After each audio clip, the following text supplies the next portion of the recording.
Nabil and Seema were husband and wife. They had twin sons named Ahmed and Ali. Although they were twins, their faces looked completely different. Not only that, but their thoughts and habits were also quite different. Like every Sunday, Nabil woke up early in the morning. He noticed that Ahmed was already awake and sitting on the couch outside and studying. Nabil asked Ahmed, "My son, what's the matter? You are up so early and studying." Ahmed replied, "Papa, there is an English class test tomorrow, and I also have to submit my project in 2 days. That's why I started studying early." Just then, Seema came with breakfast for Ahmed. She smiled and said, "Look at Ahmed. He woke up early, took a bath, and sat down to study. And then there's Ali. He also woke up early, but ran off to play cricket with his friends." Just then, Ali came in sweaty and out of breath. "Mom, hurry up and give me breakfast," he said. "I'm starving after playing cricket." Seema looked at him and, "You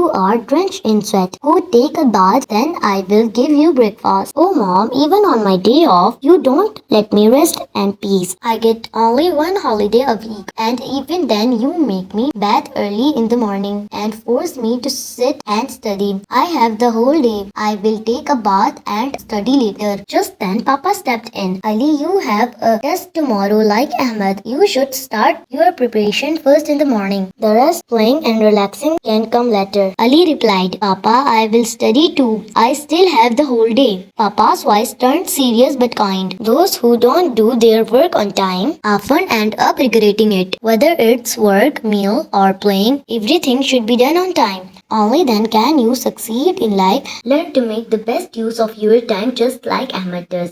He picked up his bag and added, "I have to go out for some important work now. I will be back in the evening. Then I will listen the English questions and answers from both of you. So be ready." Instead of studying, Ali's friends came over to his house to invite him to play. "Ali, everyone's waiting outside to play bat ball and you are sitting here watching TV." One of them teased. Ali quickly called out, "Mom, I'm going out to play with my friends." His mother came out of the kitchen and stopped him. "If you go out to play now, when will you study? If you don't study, your marks will suffer." "Oh mom, I will study in the evening. I will also make my science project. Don't worry. Test is not today, it's tomorrow.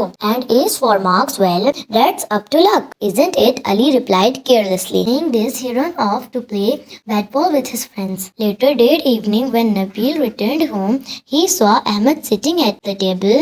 His science project was beautifully prepared and decorated. "Yes, Dad," Ahmed said proudly. "I have also completed my preparation for the English test." Nabil nodded in approval and looked around. "Seema, I don't see Ali anywhere." Just then Ali walked in holding a bat, his clothes dusty and hair messy. Nabil frowned.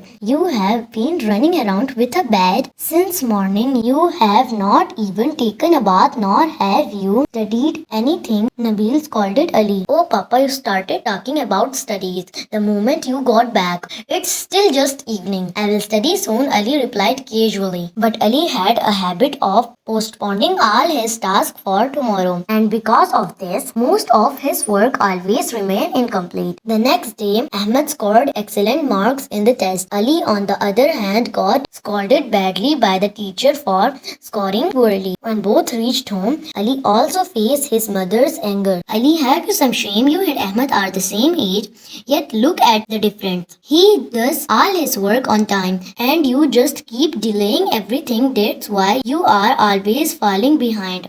In the evening, when Nabil came home, he saw both their test results. "Ali, I expected this from you. Such terrible marks. Failed in both English and science. You would have probably said you did finish your project tomorrow and write." Ali looked down and replied, "Papa, what can I do? My luck is just not good these days." Nabil sat beside him and spoke gently.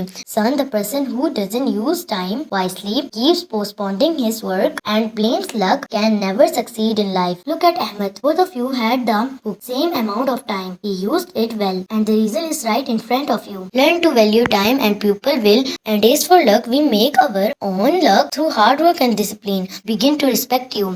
Son, I have high hopes from you. I hope you understand the lesson I'm trying to teach. Ali looked up with sincerity in his eyes and said, You are right, Papa. I understand now. From today, I will follow a routine and use my time wisely so that one day you can be proud of me just like you are of Ahmed.